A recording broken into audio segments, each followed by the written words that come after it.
Okay, it's 7 o'clock. I'll call this Fairmont City Council meeting for Tuesday, December 19th, 2017 to order. Would the clerk please call the roll?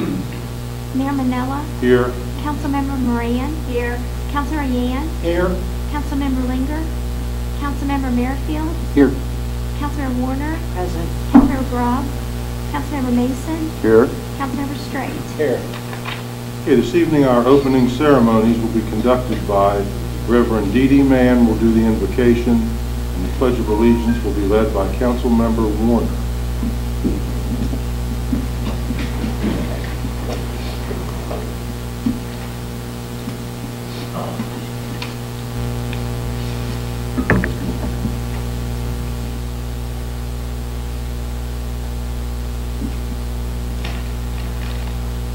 Thank you. In light of the fact that you will not be meeting till after the new year, take a moment and share with you there are two other celebrations in addition to the Christmas celebration that Christians observe, and that is Kwanzaa, a week-long celebration held in the United States and in other nations of the West Africans to honor the African-American heritage, and it's observed from December 26th to January the 1st. And then the next to the last day is Hanukkah today. The blessing on the menorah is this evening. And so I'd like to use the prayer that the Hebrew people will use today in this evening. Blessed are you, Lord, our God, King of the universe, who performed miracles for our forefathers in those days at this time. Amen. Allegiance to the flag of the United States of America and to the republic for which it stands, one nation, under God, indivisible, with liberty and justice for all. Mayor, I'd like to make a motion that we excuse Councilmember Grobb for illness. Is there a second? Second. All in favor say aye. Aye. Okay, she is excused. You all received the minutes on your tablets from our meeting last week. Assume you had time to go over those. And if you, someone please make a motion to accept those minutes. So moved. Is there a second? Second. All in favor say aye. Aye. There are no public hearings, but I assume there are some announcements. Councilman Strait. Other than got to attend a little bit late at the city's Christmas party, but enjoyed it. But I got stuck in the lights, and they wouldn't let me out of it till we went around. So 45 minutes later, I made it back to the Christmas party. But both events were great, and what a lighting fantastic this year. I mean, lights upon lights upon lights. My hat goes off to all those people that made that worthwhile, and also to Robin and all the staff that made the Christmas party event. Thank you, Mayor. Thank you, Mason. Mayor, I just want to wish everyone Merry Christmas, all council members, city administration, the citizens of Fairmont, and be safe. Councilmember Warner. I would just second Councilmember Mason's statement and wish everyone happy, healthy, and that's all. Councilwoman. Return to what they said, but also I attended the local Tapestry Christmas musical on Sunday at the First Presbyterian Church, and as always, they did a fantastic job. been since the celebration lights opened up, we've had several comments on how wonderful it is, and I just wanted to bring up some history on that.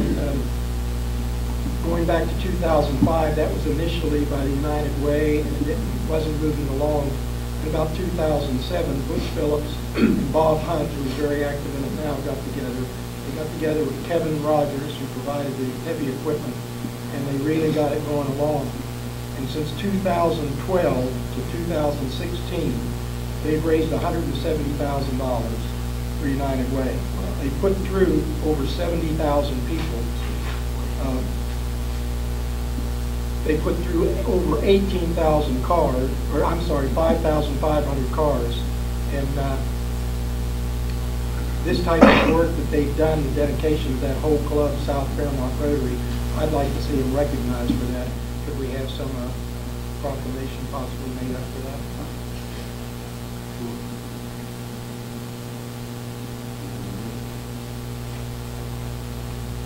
Councilman Linger. I have no announcements. Councilman Merrick.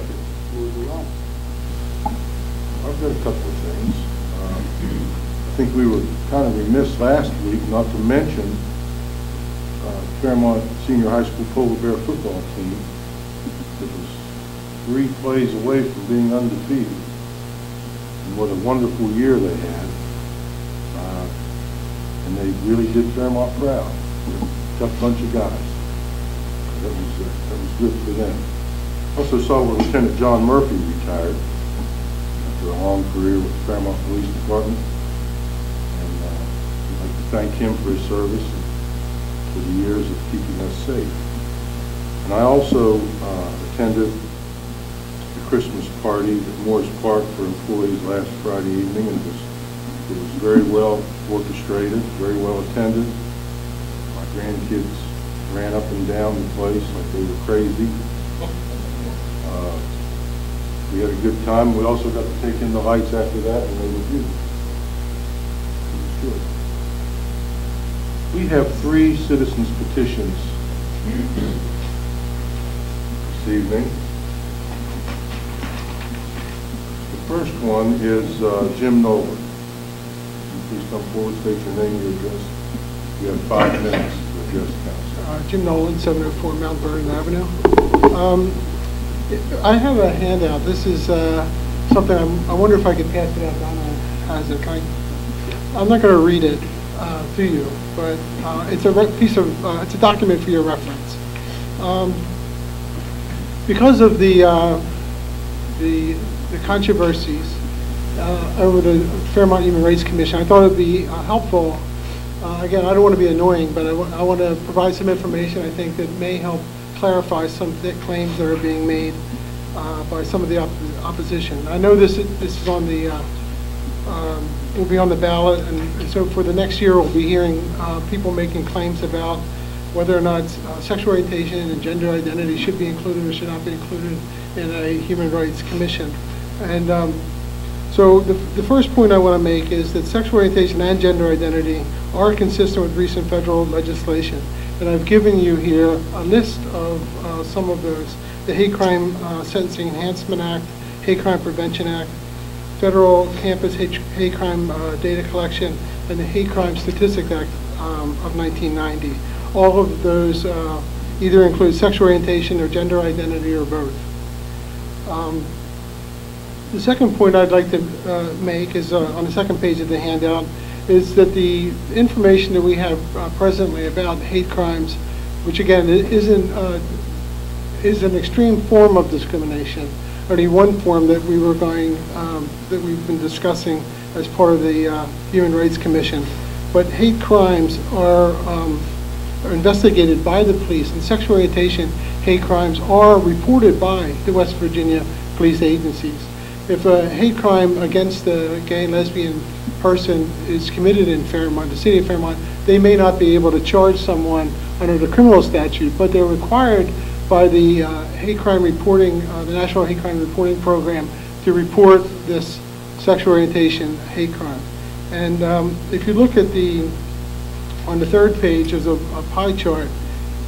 In preparation for today, I compiled 16 years of crime data from West Virginia. I looked at the hate crimes, and you see that the LGBTQ hate crimes are the second largest category of hate crimes in the state.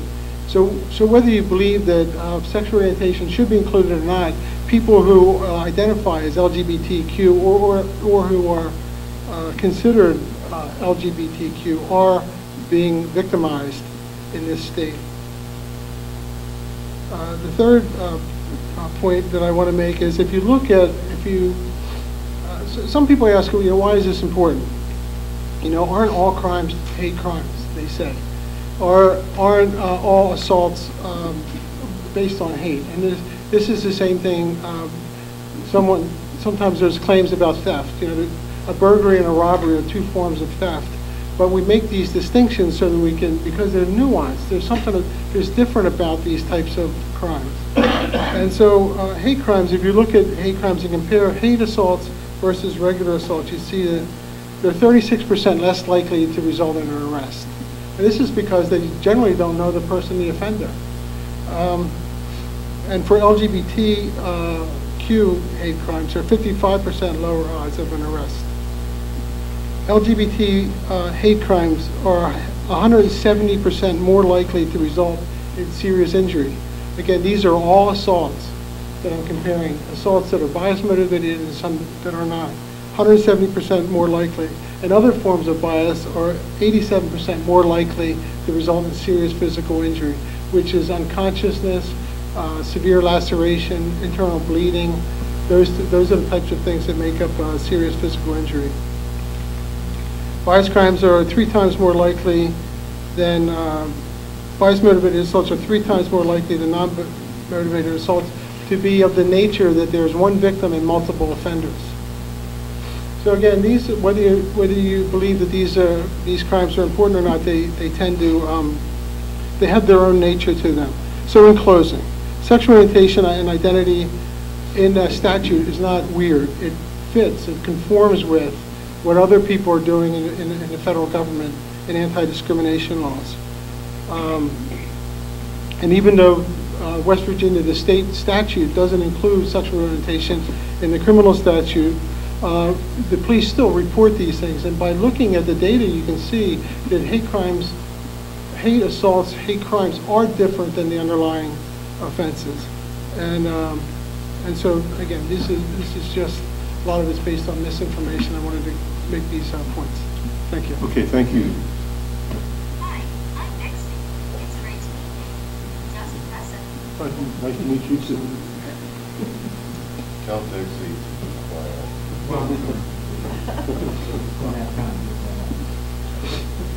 Reverend Dick Bowyer.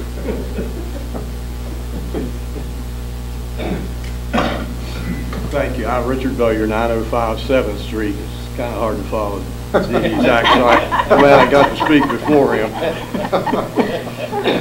I'm here this evening to recommend that council take official action to join a number of us in supporting the naming of the new 3rd Street Bridge in memory of Rose Cousins.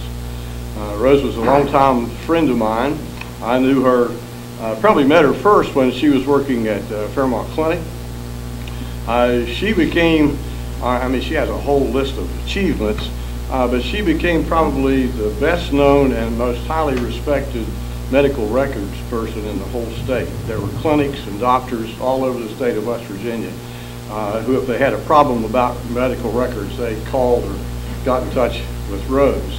And if Rose made a suggestion, they were quick to adopt those recommendations.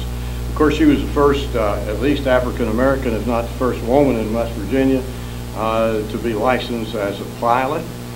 She had hoped to be a part of the Tuskegee Airmen because she had been trained with some of them at West Virginia State, where she was a classmate of Leon Sullivan, who was the founder of our OIC organization.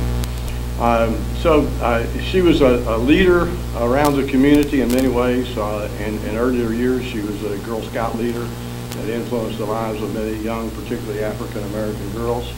And so I would just encourage that I see that is just unacceptable. to us as citizens of Fairmont, citizens of West Virginia, that we have 70% of the hate crimes are race-oriented. I thought we'd develop beyond that. And hopefully, as a result of the attention being drawn to our ordinance, we can move beyond this. Not just the LGBTQ, the disabled, the ethnically prejudiced, religious prejudice, and the race prejudice. You know, we should be totally beyond that. And the attention being drawn to this ordinance, I think, is healthy. We'll get this out of the way, hopefully, and move on, and realize that we're all citizens of Fairmont, citizens of West Virginia. We all have rights, and those rights need to be protected. Thank you. Thank you. City Manager's report. Thank you, Mayor. Robin Gomez, City Manager. Mayor, we were remiss at the last meeting in recognizing the accomplishments of Fairmont High School and their football team. 2 straight years making it to the state finals. They are to be congratulated and commended for, as you pointed out, coming up just a few plays short in their last game. Also want to congratulate and thank Dr. Steve Jones, the interim Fairmont State University president. This is his last week. He has been here nearly 6 months, kind of taking and, keeping the university as it transitioned from retiring Dr. Rose and into the incoming Dr. Martin. I've got to know Steve fairly well. He asked me to call him Steve instead of Dr. Jones. I feel kind of awkward saying that to him. But he's done a tremendous job again in the transition. He will be missed, but he's looking forward to a little bit of time off and back to Alabama with his wife Judy. But just wanted to publicly say thank you, and some intriguing changes coming forward to Fairmont State University that I think the entire city and the community are looking forward to, and the city of Fairmont certainly will be assisting in any possible way that we can. Hopefully many of you are aware and this is to the public as well, I notified the mayor and the council that the 3rd Street Road and Bridge opened last Wednesday. It's certainly, I use it every day, several times every day. It's a convenient road to drive on and connect between Locust Avenue and Fairmont Avenue, vice versa. Just as a reminder, the posted speed limit on the road and the bridge is 25 miles per hour. Again, it is 25 miles per hour, not 35, not 45. It is not a very long bridge. I've had many people say that. I didn't realize how short of a bridge it is. But yes, bridges are expensive. So please, I encourage everybody to follow all the posted speed limits, all the posted vehicular and traffic control devices, all the traffic signs, stop signs, signalized intersections, etc. It's very much appreciated as we help ensure vehicular and pedestrian safety throughout the city. As Deputy Mary Ann mentioned, again, a big thank you to all the volunteers and certainly all the patrons for the celebration of lights. That event activity continues this weekend and next week from Tuesday, December 26th through Friday, December 29th, 6 p.m. to 10 p.m. So please, those of you who have not, come out and take a look at the fabulous work that, again, the South Fairmont Rotary and many other volunteers have really spent countless hours out there, including the volunteers that have sat out in the cold and some in the snow, helping out by collecting the funds and providing information to the visitors. And also a big thank you to city staff and in particular our public works employees for the light installation and other work and maintenance throughout the city, particularly when it was cold and windy and snowy, and helping to put up the lights on the connector. And last week was the first real week that public works staff was out plowing and treating and salt cindering the roads and the streets when we had a little bit of snow, and they will continue to be ready at a moment's notice should any snow or ice form out on the streets. And lastly is a couple of council members said, I do want to thank the mayor, the deputy mayor, Councilman Straight for attending our employee holiday Christmas party last Friday. The staff is very much appreciative that you were able to join us along with your spouse and a few grandkids. The grandkids are the hit. And I'm sorry, Councilman Mason. It's nice for the staff to see the council involvement and thanking the staff for certainly a job well done. So, and I love watching the kids run around. It reminds me of my kids. Actually, my kids were running around. They're a little bit older. That's what happens when they're pre-teens or tweeners. So, and again, I want to wish everyone in Fairmont, Marion County, and our region a very Merry Christmas. We had a tremendous 2017, and we look forward to an even better and enhanced and improved 2018. So I want to wish everybody the very best of the holiday season. And again, thank you for the continued support in the 2 years that I've been here, and hopefully going forward, doing even better, greater things, continuing to bring investment, continue to enhance and improve our city and our community. Thank you. I want to thank you, Robin, for the celebration of lights. You said you got those big heaters. The only thing was, I wish you'd have made the offer the night we were working. I'm sorry. We will have more of those next year at walking night and all of the nights that the volunteers are on. Thank you, Robin, for what you've done in the last. Very much appreciated. Okay, we have one item under consideration of council business. It's the adoption of a resolution. Is there a motion to adopt the resolution? So moved. Second. Clerk, please read the resolution by title. A resolution of the Council of the City of Fairmont supporting the submission of an application to the West Virginia Department of Highways and the Marion County Parks and Recreation Department for a Transportation Alternatives Program grant in the amount of $150,000 for Fairmont Connecting Trails project.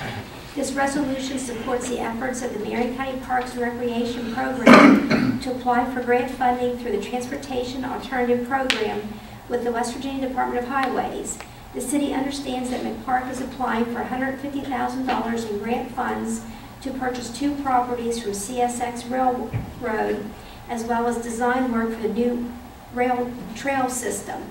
This effort aims to complete the Pittsburgh to Parkersburg trail system, which is proving to be an economic driver in other regions. Is there any discussion?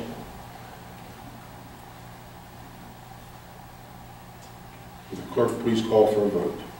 Councilmember Yan. Yes. Councilmember Straight. Yes. Councilmember Warner. Yes. Councilmember Merrifield. Yes. Councilmember Linger. Yes. Councilmember Moran. Yes. Councilmember Mason. Yes. Mayor Manella. Yes. Okay, before we adjourn, I would like to wish everybody a happy Kwanzaa, happy Hanukkah, and a very Merry Christmas. All the above. Mayor, I move we adjourn. All in Second. favor, say aye. Aye.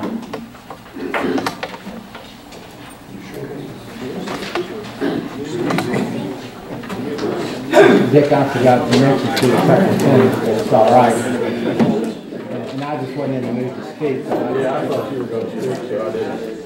Well, I might have I was getting nods of concurrence. Yeah, that's why I leave it. She's good. Oh, yeah. Oh,